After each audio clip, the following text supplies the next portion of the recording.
Okay, we're back and going right to the phones here. Let's see. Yeah, we don't do doctrinal issues, and so I asked Steve Height to talk to Rebecca. She had a good question. All right. Okay, let's see. In Indianapolis, Todd, speak your mind. Yeah, hi, Bob. Howdy. Good. How are you? Doing real well. Good. Well, I had a question about government and what we should submit to concerning our government and what we should not submit to. Right. I know that in Romans chapter 13, it says that the higher powers... Well, yeah, let's just talk about the principles generally. Well, I mean, first of all, we've got to obey God first. Well, right, of course. And you submit to the government whenever possible. Or, Okay. you know, for example, if the government tells you, take up a gun and go kill Jews, and the government is the socialists who are running Germany, Yeah. right? When their socialist government took over. Sure. And so you say, no, that's wrong, I won't do that.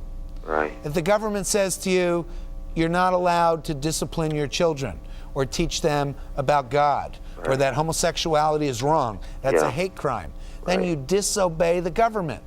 Okay. Because you don't follow the government to do something that's wrong. But otherwise, you generally obey the government.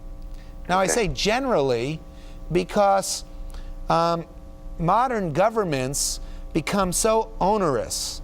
The Bible says, fathers, do not provoke your children. In other words, don't make rules for your kids that are so difficult the kids can't obey them. And then they disobey them, and then you punish them. And there's many other ways to provoke your kids. Don't do that. That's wrong. It's bad to do. Well, our government provokes us because they pass so many laws that you can't know all the laws, even if you hire 10 lawyers to follow you every day, every moment. And each was an expert in a different area of law, you still would be breaking laws. And I guess that's what kind of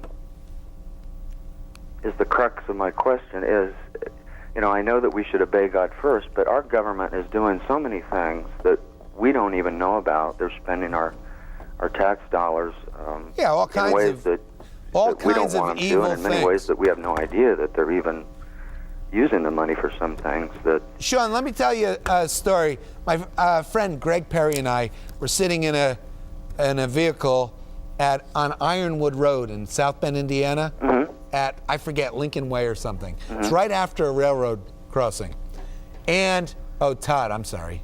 Todd. Oh, that's okay. Okay, Sean's from St. Bernard, Louisiana. And Todd, we're sitting at this it's a red light, and it's like 3 in the morning, and the light takes forever. Yeah. I mean, I can't wait till the earth burns with a fervent heat. I'm going to watch that light burn. Anyway, we're sitting there for like 2 minutes waiting for nothing. There's no life at all in South Bend at that time. Right. And this big pickup truck on big wheels, high up in the air, comes up behind us, slows down a little, pulls over on the shoulder, and goes right through the light. And I say, wow. And Greg Perry looks at me and says, there goes a great American. Should we go or shouldn't we? And that saying has changed my life because it's true. Our government is provoking its children because it passes so many arbitrary and absurd rules. You can't keep them all. No matter how hard you try, you fail. Everybody speeds every day because you have to.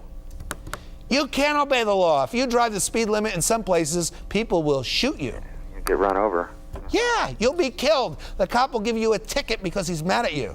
That's right. That's right. So I have a friend who drove down in Denver from the foothills up where we used to live in Kittredge, and along like 11-mile windy mountain road, and he was going down normal like 30, 40 miles an hour, and the cops followed him the whole way. And at the end, he stopped them, and my friend's name is Art, and his wife Alice was in the car. And he said, "Sir, you were speeding through the whole the whole way.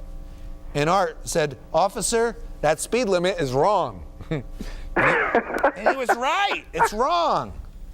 So anyway, we need to use common sense and the principles of truth to determine, and God is a good source of finding out what's true or not. I agree. And finding out which laws are bad and are wrong to obey, which laws we should obey, and which laws are optional.